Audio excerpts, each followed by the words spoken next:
Good morning. It's really early. It's 2:30 and I'm trying not to wake anybody. So I'll hold the camera really close and hopefully I don't have to talk too loud. So the last video, which is a part of this video, I was sharing some thoughts with you out on the homestead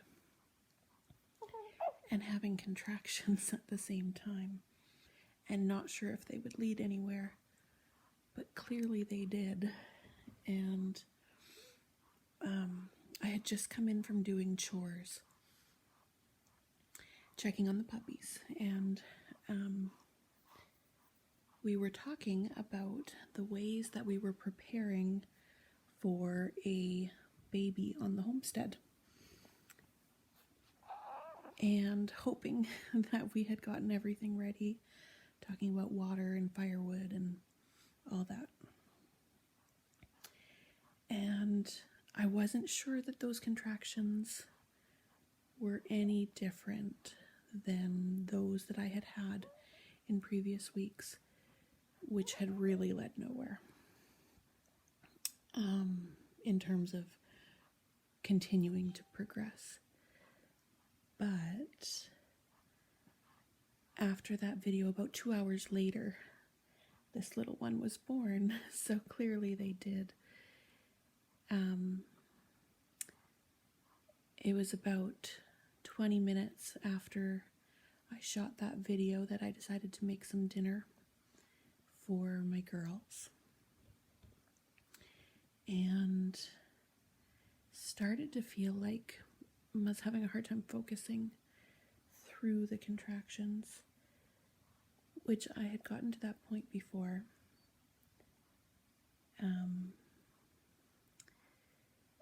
But I decided to text my birth support people, which consisted of some neighbors and obviously my partner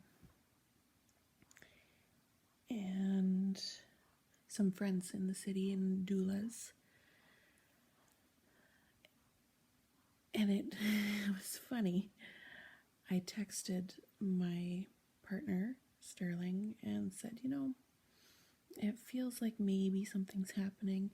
And I had called him up to the homestead 5 times with the same message of, feels like maybe something's happening. And nothing happened. Or contractions would be present and then just peter out. So I was really hesitant. He was working, and I was really hesitant to call him back.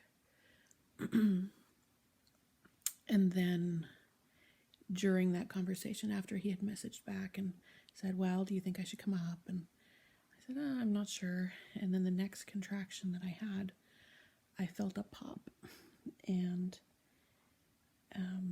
that was a familiar feeling. However, there was no water that came out. So I said, yeah, I think maybe you should come home. And then another contraction came very quickly, and I felt another pop, and there was water that time.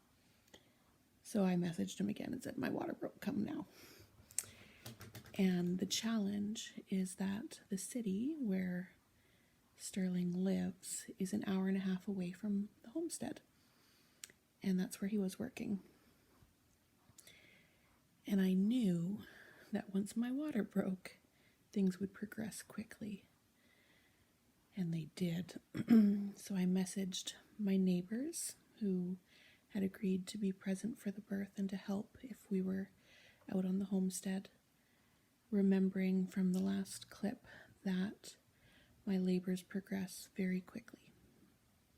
And there's no hospital around that delivers. So earlier in the morning, I had my girls up for the weekend and my car wasn't starting, and it was time to take them back to the city to go see their dad. And with the car not starting and not having access to jumper cables, I need to fix that problem.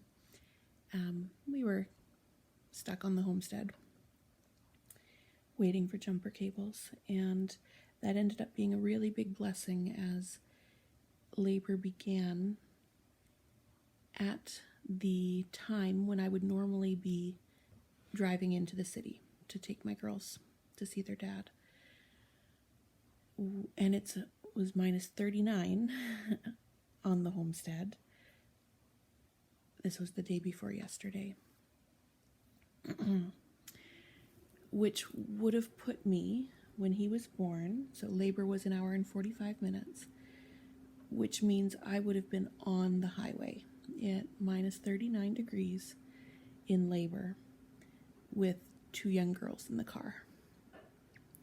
So it was a huge blessing that the car didn't start and that we were stranded on the Homestead and able to call the neighbors to come and assist. So at first, things started getting intense really quickly after my water broke. And my girls helped me unpack my birthing bags because I've been carting my birth supplies back and forth in the car with me from the city to the Homestead anytime I would go to the city because my labors progressed quickly, so we weren't sure where I would be. And so the girls helped me unpack baby diapers and all the different things that I had packed up. And they did great. They were so helpful.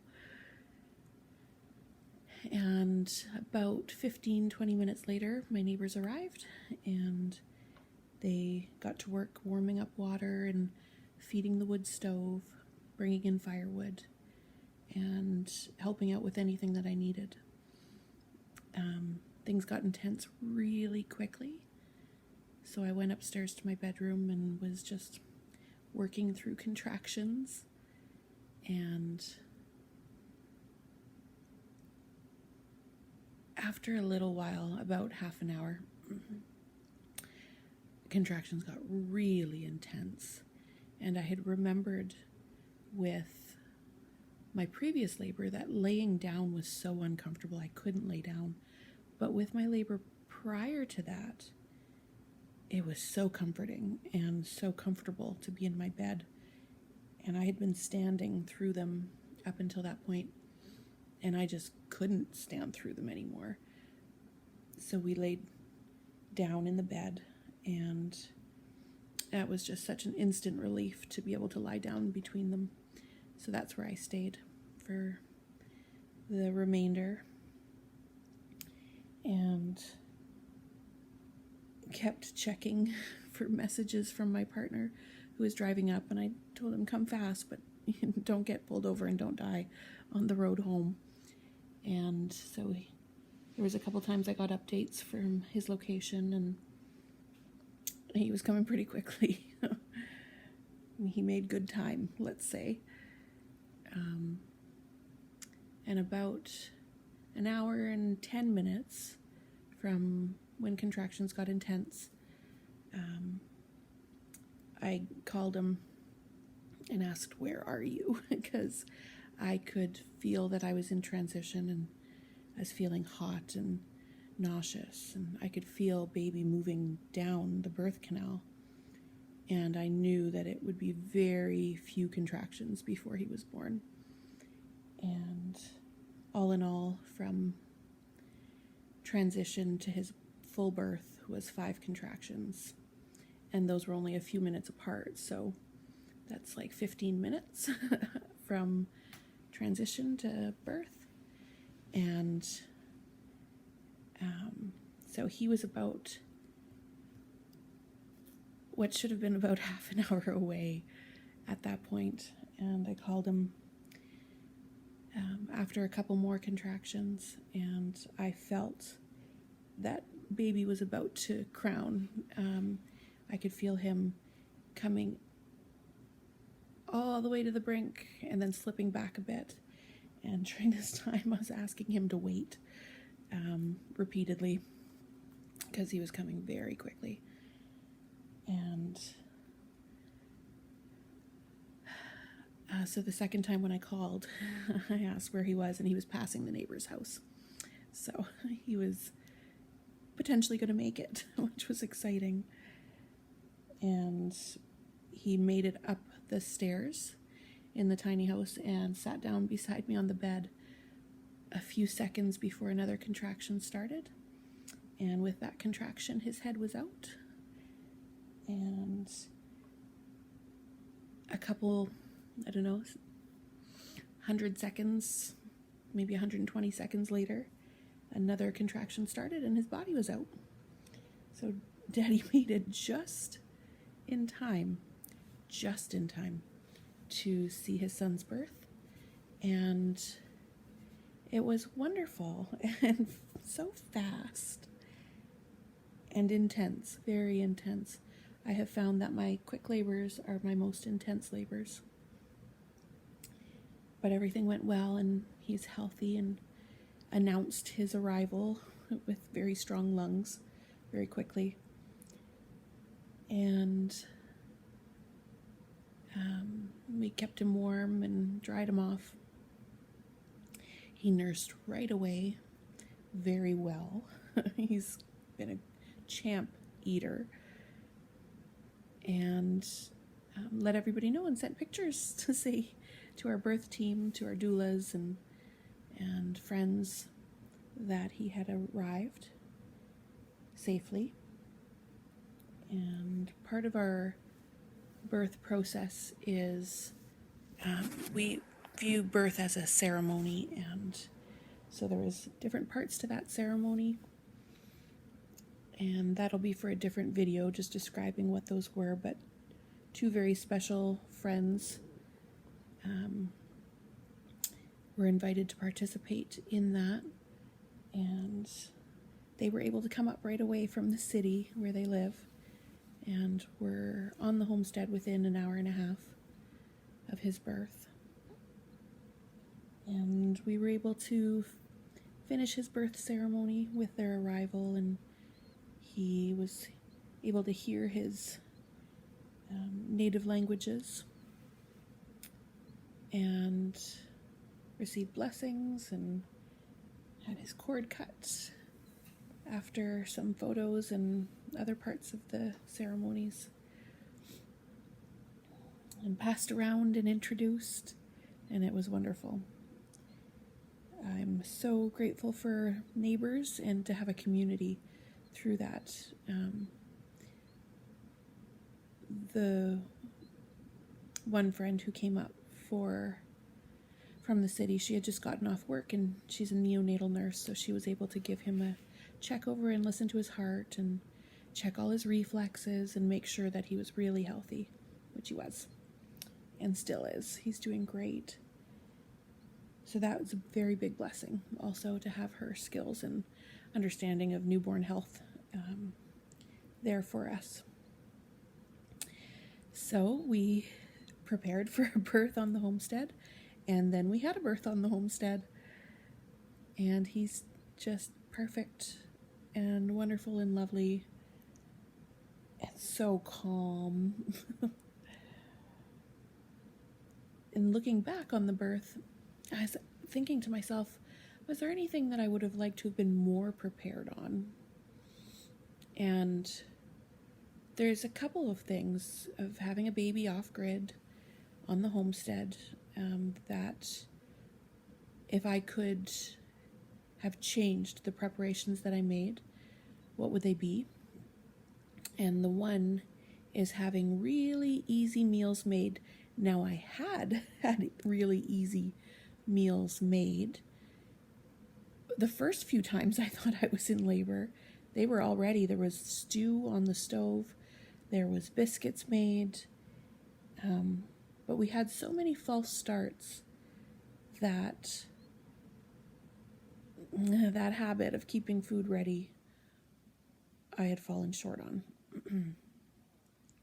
So that's one thing that would have been nice, is to have more ready-made meals for feeding the kids and for feeding myself, and having more snacks made.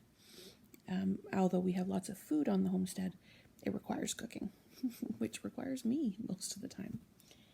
So that would be one change. And Alistair, our little dude here, was born on the coldest night so far this winter. and it would have been nice to have extra propane fuel tanks available. Although they were full, it would have been nice to just know that we had extra just in case for peace of mind, and to have extra jugs of water in the house because Sterling did have to go and fill them a few times throughout the night, which was okay. Gave him an excuse to go outside, but that would have made things a little bit easier. Other than that, I think we had everything we needed, and everything went really smooth. So it's a successful birth off-grid on the homestead. I will share some pictures at the very end here of our little one. I didn't take any videos of the birth. I would not want to share that anyways.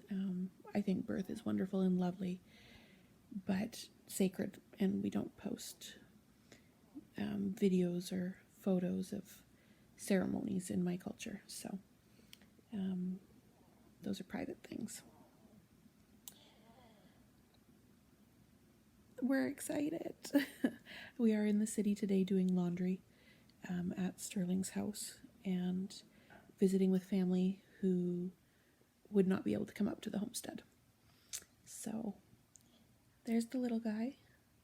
We're all good. Everyone's healthy. Everything was perfect.